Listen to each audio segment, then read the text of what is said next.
Assalamualaikum warahmatullahi wabarakatuh. Kami dari kelompok 5 kelas A yang terdiri dari Istifadatul Kamilah NIM 31, Tengku Zila Syentika Alven NIM 64, Genduk Suryawati NIM 97, Kurnia Firdatuz Zaifa NIM 100, dan Husnatul Khomsa NIM 103 akan mempresentasikan tentang review jurnal ekonomi sumber daya alam tentang sumber daya air. Kedua jurnal yang kita review adalah berjudul Konservasi Mata Air sebagai Upaya Manajemen Sumber Daya Air Tanah Berkelanjutan, Studi Kasus Mata Air Lingseng Subdah Celeng, Kabupaten Bantul, Yogyakarta, dan kedua, Pengelolaan Air Tanah Berbasis Konservasi di Research Area Boyolali, Studi Kasus Research Area Cepogo, Boyolali, Jawa Tengah. Latar belakang dari jurnal yang pertama, aspek utama yang mempengaruhi permintaan air di masa depan adalah jumlah populasi. Mata air Lingseng merupakan mata air yang terdapat di Subdas Celeng, Kabupaten Bantul, Yogyakarta. Adanya isu penurunan muka air tanah di Yogyakarta sejak tahun 2000 sebesar kurang lebih 30 cm per tahun karena perubahan iklim menjadikan pengelolaan lingkungan sebagai upaya penting untuk melestarikan keberadaan dan fungsi mata air untuk memenuhi kebutuhan masyarakat setempat dalam waktu yang sekarang maupun yang akan datang. Untuk latar belakang jurnal kedua, Kabupaten Boyolali memiliki sumber daya air tanah karena berada di cekungan air tanah Karanganyar, Boyolali. Akan tetapi, beberapa tahun belakang ini sumber-sumber air tersebut mengalami penurunan debit air. Hal tersebut terjadi karena kerusakan research area disebabkan oleh perubahan fungsi lahan dan penambangan pasir liar. Pengelolaan air tanah yang baik sangat diperlukan di Boyolali. Untuk menjaga kelestarian sumber air tanah yang ada, salah satu caranya adalah konservasi. Konservasi air tanah yang dilakukan untuk meningkatkan volume air tanah dan juga meningkatkan konservasi air permukaan. Baik, saya akan menjelaskan terkait kajian teori yang digunakan dalam jurnal yang pertama dan jurnal yang kedua. Nah, jurnal yang pertama itu menjelaskan beberapa parameter terkait pengertian dan juga pengaruhnya terhadap jumlah air tanah. Ada beberapa referensi yang digunakan. Yang pertama menurut Kodoatiye 1996 bahwa curah hujan merupakan masukan bagi air tanah, sehingga tinggi dan rendahnya curah hujan itu mempengaruhi ketersediaan air tanah. Yang kedua terkait infiltrasi adalah fenomena meresapnya air hujan yang jatuh pada permukaan tanah, di mana kecepatan infiltrasi itu paling tinggi terjadi pada saat waktu permulaan hujan. Yang ketiga, terkait konduktivitas hidraulika, yaitu kemampuan suatu lapisan batuan untuk melalukan air, berhubungan dengan bergeraknya air dalam batuan. Dan selanjutnya terkait dengan tata guna lahan, di mana kebutuhan pangan, sandang, dan papan itu mendorong intervensi manusia. Intervensi tersebut akan mengubah tata guna dari lahan. Sehingga menurut Sutrisno tahun 2000, intervensi itu akan mengakibatkan jumlah dan kecepatan infiltrasi berkurang dan menurunkan jumlah air tanah karena imbuhan berkurang. Nah, terkait dengan yang kedua, jurnal yang kedua, itu menjelaskan pengolahan air tanah berbasis konservasi yang berpatokan pada peraturan pemerintah nomor 43 tahun 2008 tentang air tanah dan pasal 86 peraturan pemerintah nomor 43 tahun 2008. Hampir sama, cuman yang tadi terkait cuman peraturan pemerintah, yang kedua ini tadi pakai pasal. Nah, intinya adalah konservasi yang mereka terapkan itu berpatokan pada peraturan pemerintah nomor 43 tahun 2008, di mana konservasi air tanah ini dilakukan secara menyeluruh pada cekungan air tanah yang mencakup daerah imbuhan dan daerah lepasan, melalui 1. Perlindungan dan pelestarian air tanah, 2. Pengawetan air tanah, yang ketiga terkait pengolahan kualitas dan pengendalian pencemaran air tanah. Selanjutnya terkait dengan metode penelitian. Jurnal yang pertama itu menggunakan metode survei, pemetaan, dan scoring. Nah, terkait survei dan pemetaan ini itu berhubungan dengan wawancara, kemudian pengukuran volume air secara langsung, kemudian dilakukan pengamatan, dan lain sebagainya. Kemudian untuk metode scoring itu penilaian terhadap parameter yang digunakan. Untuk parameter yang digunakan adalah curah hujan, kemiringan lereng, tekstur tanah, infiltrasi, jenis batuan, kedudukan batuan, konduktivitas hidraulika, debit mata air, dan penggunaan lahan. Untuk jurnal 2, metode yang digunakan adalah metode deskriptif. Kemudian dia juga menggunakan metode survei untuk memperoleh fakta-fakta yang terjadi di daerah penelitian seperti melakukan pengukuran, wawancara, observasi, dan lain sebagainya. Untuk metode analisis yang digunakan adalah analisis kuantitatif dengan cara kuantitatif spasial yang diolah menggunakan beberapa cara. Selanjutnya adalah analisis review jurnal. Yang pertama adalah jurnal 1.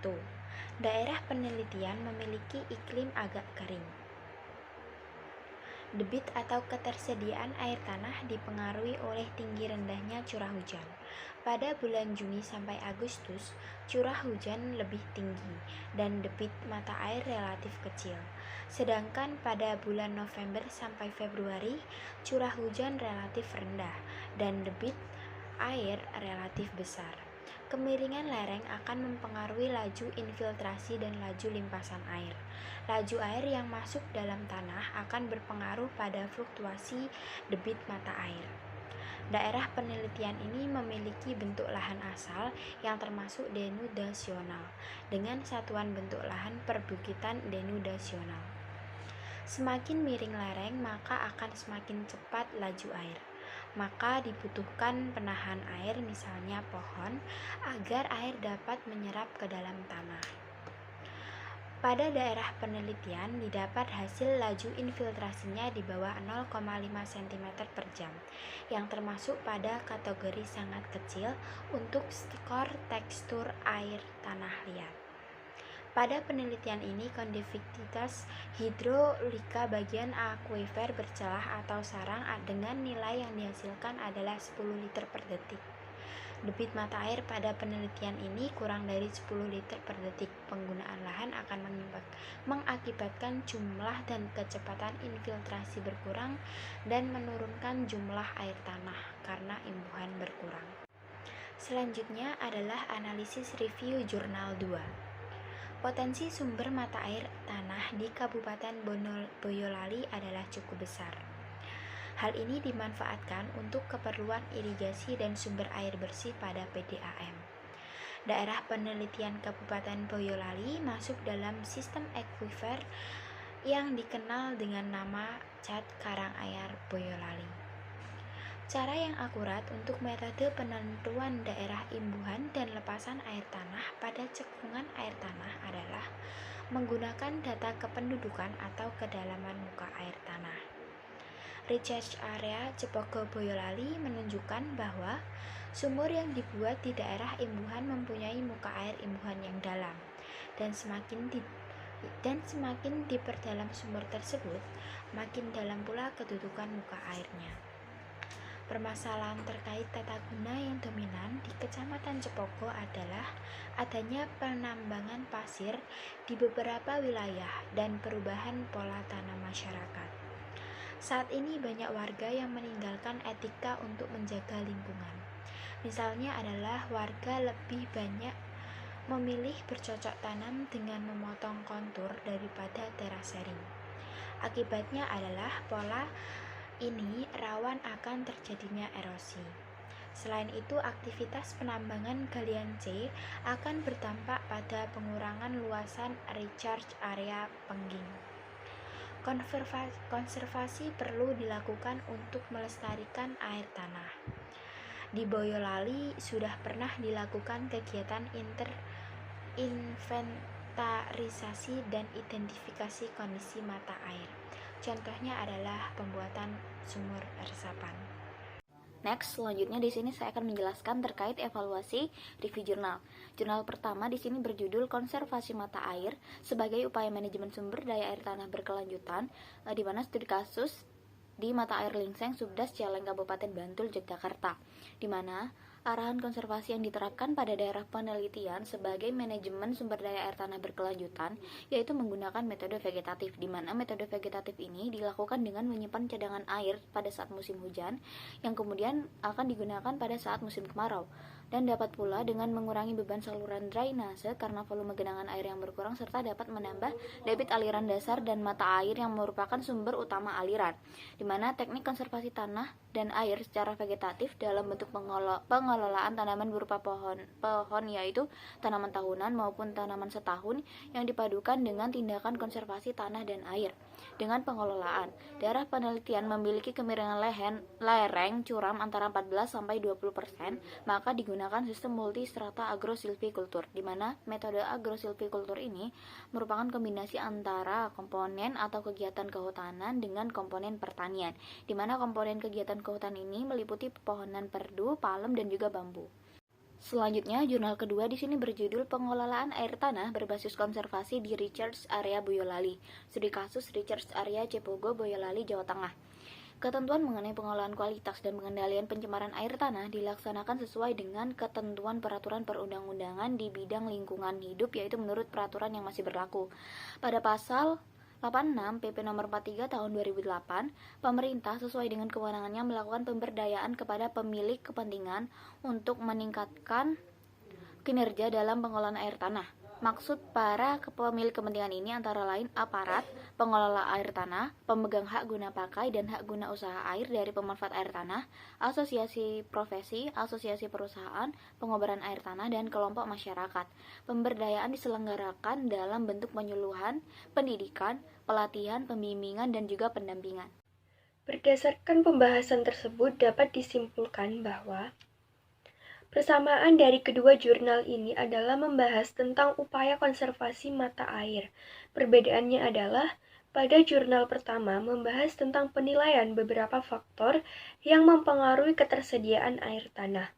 Faktor-faktor tersebut diantaranya infiltrasi dan debit mata air, curah hujan, kemiringan lereng, penggunaan lahan, serta konduktivitas hidraulika. Arah konservasi yang dijelaskan dalam jurnal ini adalah hutan pertanian sistem multistrata agrisilvicultur. Sedangkan pada jurnal kedua, faktor yang dibahas adalah permasalahan yang terjadi di daerah imbuhan dan lepasan, tata guna lahan, kegiatan sosial, dan penambangan bahan galian C yang mempengaruhi naik turunnya muka air tanah. Arah konservasi yang dilakukan di jurnal ini adalah disesuaikan dengan Peraturan Pemerintah Nomor 43 Tahun 2008 tentang konservasi mata air. Berdasarkan pembahasan dalam laporan, saran yang dapat diberikan adalah perlu adanya pengelolaan vegetasi penutup yang baik, dengan tetap menjaga dan melestarikan keberadaan kebun dan hutan. Dengan demikian, diharapkan dapat mengurangi jumlah air limpasan dan akan meningkatkan jumlah resapan air ke dalam tanah. Untuk pelestarian sumber air tanah di Kabupaten Boyolali merupakan tanggung jawab pemerintah dan masyarakat. Masyarakat harus menjaga daerah resapan yang ada agar sumber air tanah tetap lestari dan suplai air yang ada tidak berkurang. Kegiatan yang dapat merusak lingkungan dan berpengaruh buruk terhadap sumber air tanah seperti pertambangan harus dibatasi. Sekian video presentasi dari kelompok kami. Mohon maaf apabila terdapat kekurangan dan salah kata. Terima kasih. Wassalamualaikum warahmatullahi wabarakatuh.